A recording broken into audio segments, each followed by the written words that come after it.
Good evening and welcome to NTD News. I'm Stephanie Cox. Here are today's top stories. President Biden's first formal remarks on shooting down the Chinese spy balloon and unidentified objects, and his warning to Beijing. Senator John Fetterman checked himself into the hospital yesterday, just over a week since his last visit. What he's being treated for now. Another train derailed this morning, this time near Detroit. One of the train cars reportedly carrying hazardous materials. JP Morgan Chase Bank under scrutiny for its management of Jeffrey Epstein's accounts. An AG alleges the bank knowingly helped with the trafficking and abuse. And NonStop Worship at a Christian college. What started out as a regular chapel service is still going after more than a week.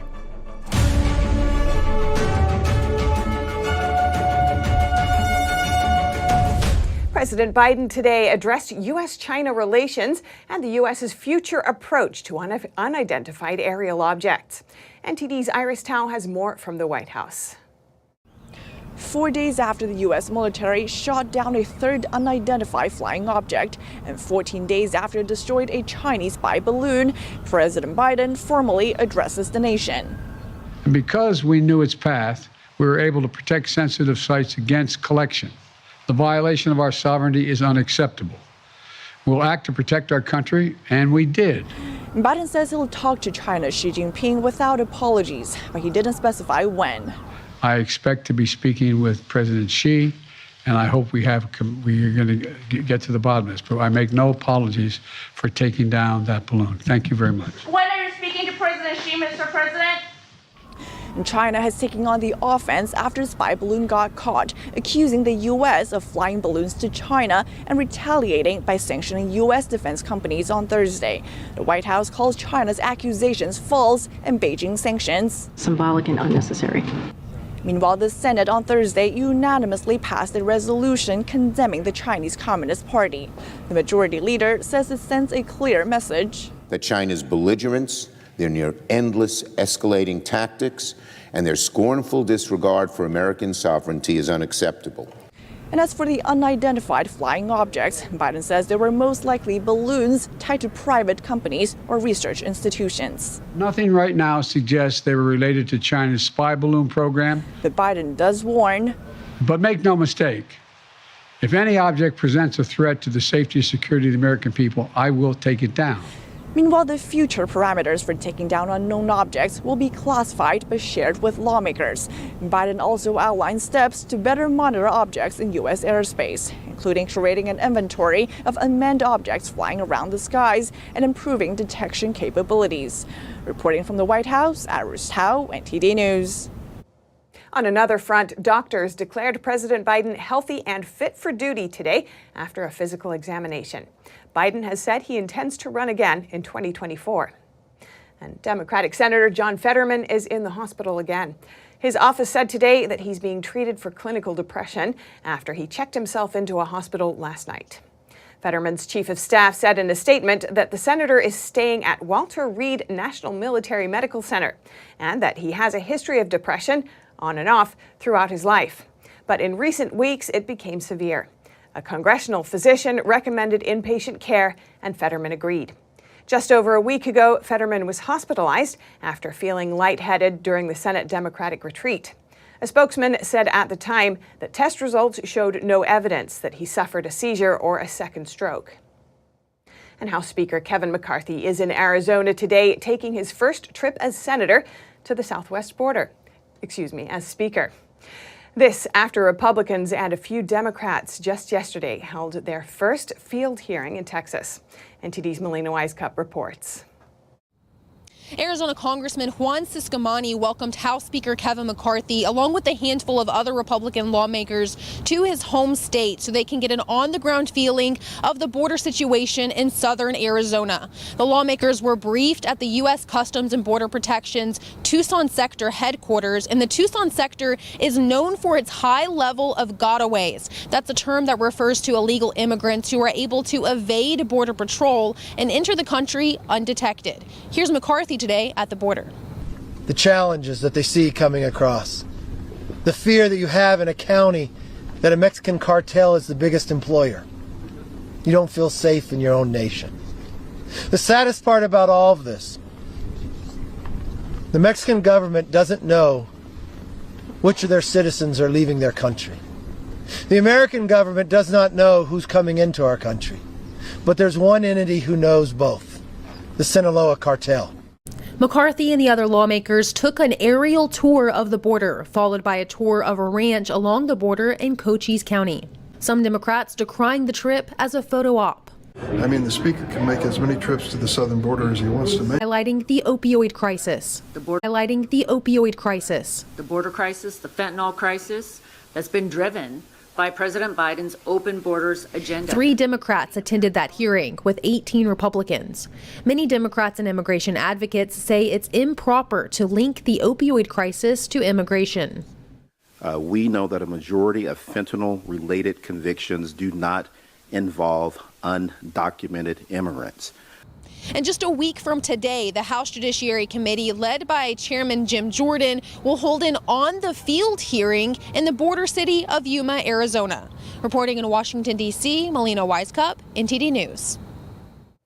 Yet another train carrying hazardous materials has derailed. This one was in a suburb of Detroit, and it happened just this morning. At least 6 train cars reportedly derailed near Detroit at around 9 a.m. One of the cars was carrying hazardous materials. Officials report that the car was righted and the substances haven't leaked. A congresswoman said her team is monitoring the situation and working together with first responders, and that the EPA is testing for any risks to residents. The cause of the derailment is not yet clear. Senators are pressing the federal government for answers about the train derailment in Ohio. Now, the Environmental Protection Agency is addressing the people's concerns. NTD's Jason Perry has those details. In a town hall meeting on Wednesday night, residents near East Palestine, Ohio, did not appear too satisfied with the answers they were given. I honestly feel that the police department, the fire department, all the first responders, they don't have the answers to give us because I don't think they know. They're not getting the straight answers either. I feel like a lot of the questions that were asked were people's rantings and just speaking in circles. The answers that were given were things that we've already been told. The administrator of the Environmental Protection Agency, or EPA, went to East Palestine to address the people's concerns on Thursday. And he was asked if he lived in East Palestine, would he let his own children return home? You know, what I would say is if those homes have been tested, and if those homes have been tested by the state and given a clean bill of health, yes, as a father, I trust the science, I trust the methodology that this state is using. And as a parent, I would. But if those homes haven't tested or if they're on private well water, I would advise that they get those homes tested and continue, as Governor DeWine and the State Health Department has recommended, continue to use bottled water until those homes get tested. I would encourage every family in this community to reach out to the state or EPA to get their home air quality tested and their water tested. We have the resources to do it. We want to do it, and we want people to feel secure and safe in their own homes. Meanwhile, lawmakers are also asking for answers from the federal government. The senators from Ohio and Pennsylvania, that is Sherrod Brown, J.D. Vance, Bob Casey, and John Fetterman, sent a letter to the EPA and the National Transportation Safety Board. One of the questions they asked was, do railroad personnel have sufficient time to conduct inspections of rail cars? The letter cited reports that railroad workers get about 30 to 45 seconds to inspect each car. And Senator Brown's office was informed they used to have about 3 minutes prior to the adoption of Precision Scheduled Railroading, or PSR.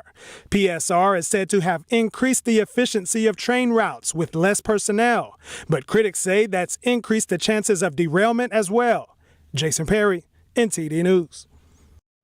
Meanwhile, in Florida, a fire broke out at a plant nursery this morning. It burned thousands of plastic pots, sending flames and smoke into the air. This video of the fire is circulating online. It shows the burning nursery and the smoke that was released. Hazmat teams were monitoring the air quality in the area after the fire broke out. No evacuations of nearby homes or businesses have been ordered. Nearly 2 acres of pallets holding plastic pots for plants caught fire. Some were stacked as high as 10 feet. Fire officials didn't immediately know the cause of the blaze, An investigation is scheduled to start once the fire is under control. And an attorney general is investigating the Jeffrey Epstein trafficking enterprise, and he said yesterday that J.P. Morgan Chase Bank knowingly helped. NTD's Arlene Richards reports. In a new court filing on Wednesday, the Attorney General of the U.S. Virgin Islands alleged that 20 women who were victims of sex trafficking and sexual abuse at Jeffrey Epstein properties were paid through J.P. Morgan Chase accounts, and that the bank pulled the levers through which recruiters and victims were paid. The AG accuses the bank of being indispensable in the operation and concealment of the Epstein trafficking enterprise. They state there's evidence that shows the bank knew Epstein was an extremely high-risk client, but decided to keep servicing his accounts because of his vast wealth and connections with other high-net-worth individuals. For example, the bank knew about media articles detailing the charges against Epstein in Florida, but decided to keep doing business with him. The AG argued that the frequency of Epstein's payments and how many of them were to women should have triggered action. Epstein allegedly withdrew more than $775,000 from J.P. Morgan accounts to pay for sexual encounters. Arlene Richards, NTD News. The Project Veritas director responded yesterday to a report that founder James O'Keefe was placed on paid leave. The report sparked some donors to issue a cease and desist letter. Director Daniel Strack says O'Keefe has not been removed from his position. A Twitter post from the company says he's on, quote, a well-deserved vacation. Strack said leadership got some verbal feedback a few weeks ago regarding the treatment of people. It appears that they are gathering more feedback and adjusting internal processes while O'Keefe takes a break. Strack said O'Keefe is hardworking and that the Project Veritas board, quote, all love James. The director indicates that the situation has nothing to do with the recent Veritas expose involving a Pfizer executive and says Project Veritas will never be, quote, brought to you by Pfizer. And NonStop Worship at a Christian school is reportedly still going after starting over a week ago. People from various states are now joining in. Asbury University in Kentucky held one of its regular chapel services on Wednesday of last week. However, the service didn't stop, and reports show it's still going on 8 days later. This video circulating on social media shows the scenes at the school on Thursday morning. The description reads, Day 8 of the Great Asbury Revival. People are flocking and waiting in line by the thousands to get inside and worship our Lord. The same person also posted this video of people singing, taken on the 7th day of worship.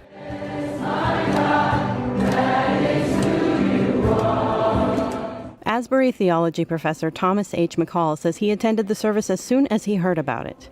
He wrote this article about the event, which was published earlier this week. He described the scenes, saying, many people say that in the chapel they hardly even realize how much time has elapsed. It is almost as though time and eternity blur together as heaven and earth meet. Anyone who has witnessed it can agree that something unusual and unscripted is happening. This video is from last week when there were fewer attendees than now. As you can see here, the number of attendees seems to keep rising. This video was posted this week. According to NBC, the school's president, Dr. Kevin Brown, said that on Tuesday, at least 2/3 of the attendees were from other states. Reporting by Arian Pazdar, NTD News. And the world's oldest nearly complete Hebrew Bible is heading to London next week. The manuscript, known as the Codex Sassoon, could become the most valuable historical document to go up for auction. The Codex, or manuscript in book form, is set to go up for sale in May. Sotheby's says this 1,000-year-old holy book might fetch up to $50 million. That means it would break the all-time auction record for historical documents. The last record was set in 2021 when a billionaire paid about $43 million for a copy of the U.S. Constitution. The Codex Sassoon is named after its former owner, who acquired the Bible in 1929. The document is valuable because it provides a critical link between the Jewish oral tradition and the modern Hebrew Bible. This Bible is incredibly important because it contains the notes created by the Masoretes between the 7th and the 9th century. And these notes, which sort of standardize the text of the Bible, appear above and below the text and also between the columns. And these notes, actually, they also included, besides the notes known as Masorah, which means tradition, they included the vowel points underneath the letters, which allow us to know how exactly the words of the Bible are to be pronounced. The upcoming display will be the first public showing of the Codex in 40 years. The public will also be able to see it in Dallas, Los Angeles, and finally New York before the auction. Sotheby's says the Sassoon Codex dates from the late 9th or early 10th century and contains almost the entire Hebrew Bible. And if you have any news tips or feedback for our show, remember you can email us at eveningnews@ntd.com. And coming up, Washington strengthening its relationship with the Philippines. A joint military drill announced, the biggest in years. And sad news in baseball as one of the all-time greats in broadcasting passed away. NTD's Dave Martin remembers the career of Tim McCarver. That and more coming up.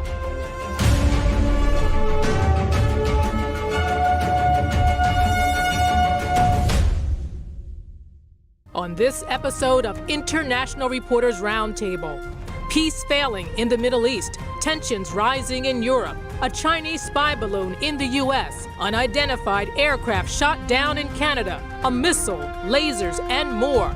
Are the fires of war being stoked? If so, why? Who is involved and what are the stakes? Are we prepared? Journalists Alex Rafoglu, Claire Lopez, and James Lechner join us to discuss these perilous conditions, what they mean for the world, and what may lie ahead.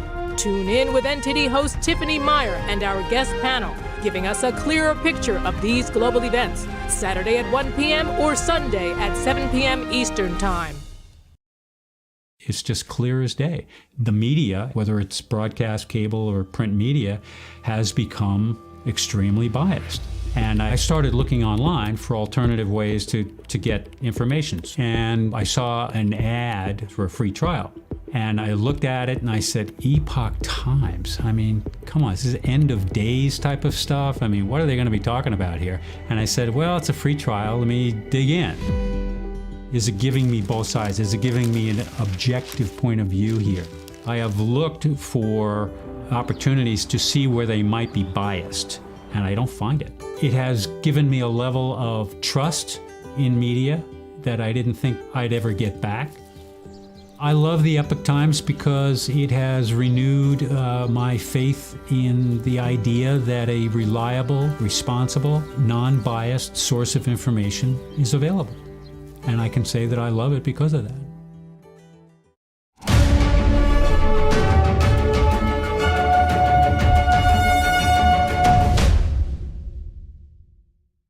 Washington is boosting defense ties with the Philippines. That's amid tensions with an ever more aggressive Chinese regime.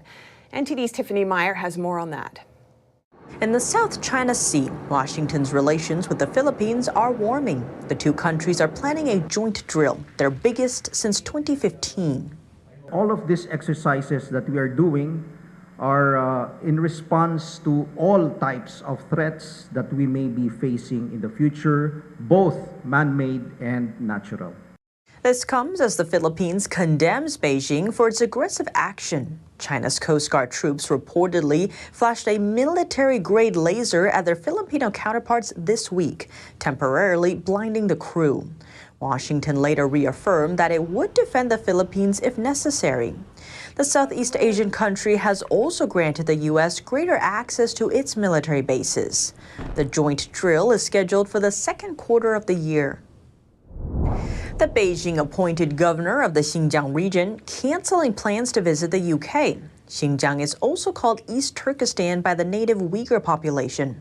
The move comes after Uyghur campaigners protested the governor's visit on Monday outside the UK's Foreign Office. The United States sanctioned the governor for alleged serious human rights violations. Officials say they involve his reported involvement in Beijing's suppression of Uyghurs. Members of British Parliament declared in 2021 that Uyghurs are suffering genocide in Xinjiang, though the British government has not made the same determination. The Xinjiang governor reportedly scrapped similar visits to Brussels and Paris. All eyes are back on the Iran nuclear deal as the Iranian president visits Beijing. The U.S. is now encouraging China to play a role in sanctioning Iran over its nuclear development. State Department spokesman Ned Price saying it's in both Beijing and Washington's interest to keep sanctions in place. The PRC has a role to play in very clearly signaling to Iran that its destabilizing activities, that its brinksmanship is not going to be rewarded, it's not going to be countenanced, it is not something that the international community is prepared to sit idly by. On the other hand, Chinese leader Xi Jinping expressed support for Iran on Tuesday during the president's visit. Xi also accused the U.S. of what he called intervening in Iran's internal affairs. Both China and Iran pledged to strategically counter Western sanctions in place because of the stalled nuclear deal. What's more, officials from both countries signed 20 cooperation agreements, ranging from tourism to communication to information technology. China also promised to buy more agricultural exports from Iran. That's in exchange for Iran's help in growing Beijing's Belt and Road Initiative. The ambitious infrastructure project is known to expand the Chinese regime's overseas influence. Looking closer at China-Iran relations, this isn't the first time Beijing has sided with Tehran. Several world powers reached the Iran nuclear deal back in 2015. Of them, China played a major role. In 2018, then-President Donald Trump withdrew the U.S. from the deal. He claimed Iran was secretly developing its nuclear program under the radar. And just last December, China urged the United States to lift all sanctions on Iran and bring back the nuclear deal. Iran is becoming more reliant on China as U.S. sanctions cripple its economy. And a mass protest in China. Once again, the city of Wuhan is in the spotlight. Tens of thousands of people there are protesting cuts to their health insurance. And TD's Tiffany Meyer has more. A mass protest breaking out in China's Wuhan city on Wednesday. It's the second demonstration in just a week as tens of thousands of locals gather to oppose cuts to their health insurance benefits. Crowds packed an entrance of a park, most of them elderly.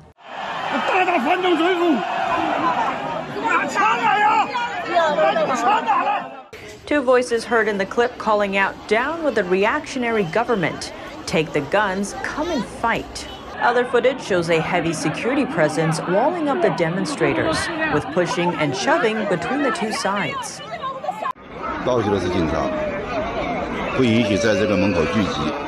This wasn't the first such outburst in Wuhan. A rally estimated at tens of thousands kicked off in front of City Hall last Wednesday.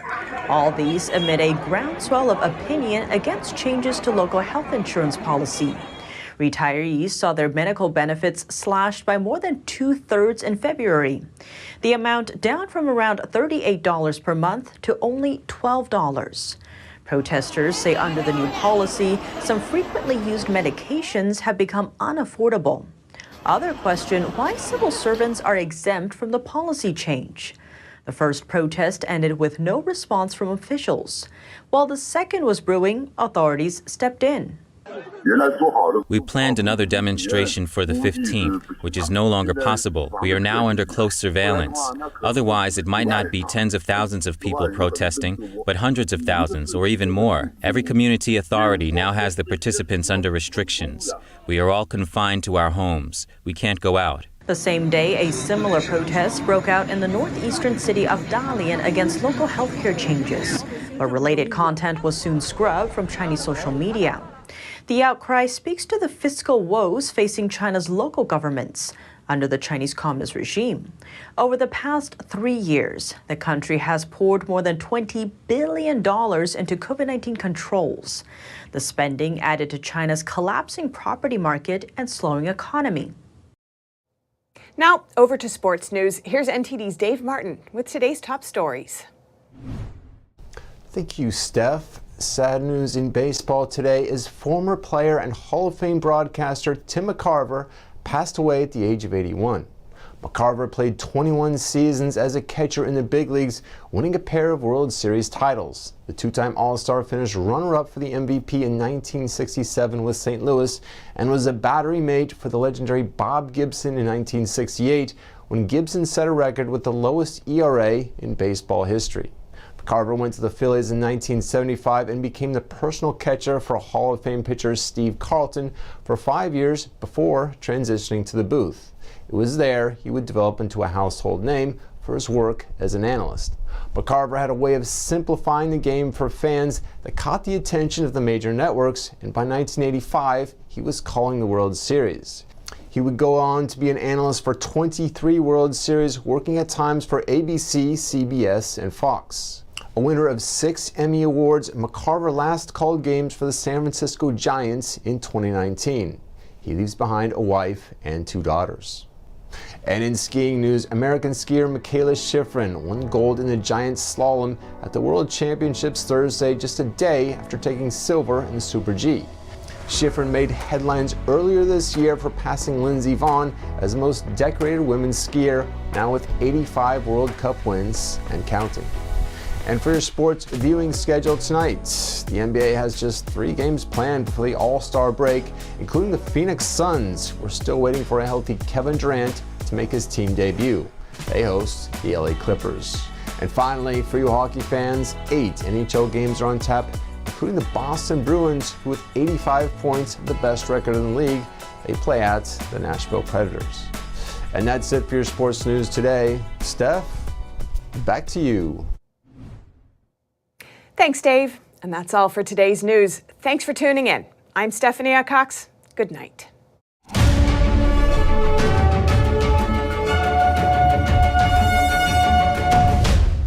Thanks for watching us on YouTube. Did you know YouTube only keeps selective videos on its platform? So if you want to make sure you get the full picture, just subscribe to our newsletter.